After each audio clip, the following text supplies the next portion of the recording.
Сәлем достар, бүгін мен сіздерге бұқтырма жасап көрсетемін.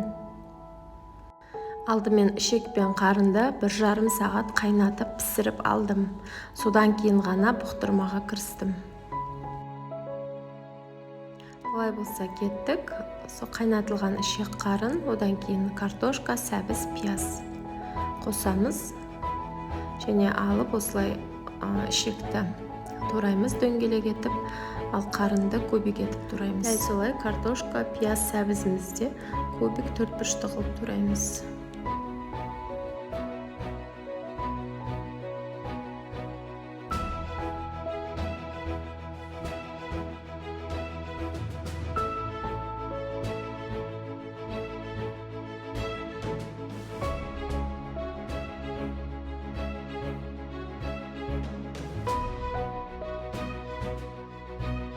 Мінекей достар, бұқтырмаға керекті ингредиенттің барлығын осылайша дайындап алдым.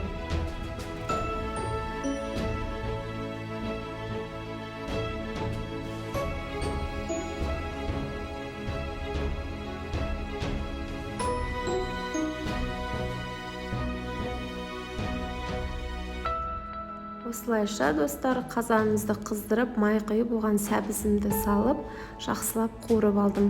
Одан кейін ғана ішек пен қарынды, пиязды салып, жақсылап тағы бірге қуырдым.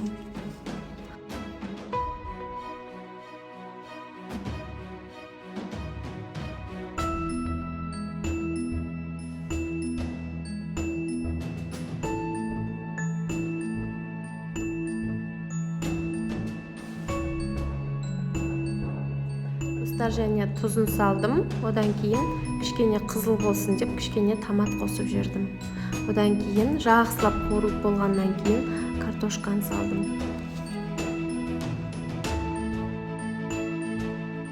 Достар, менің каналым ұнаса, тіркеліп, лайк басып, комментарий жазуды ұмытпаңыздар.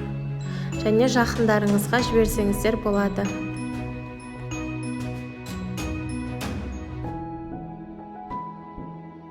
Достар, міне жақсылап қуырып болғаннан кейін дәм тұзын көресіздер, кем-кетігін саласыздар. Одан соң қазанның қақпағын жауып, астын жай қойып, бастырып қоямыз.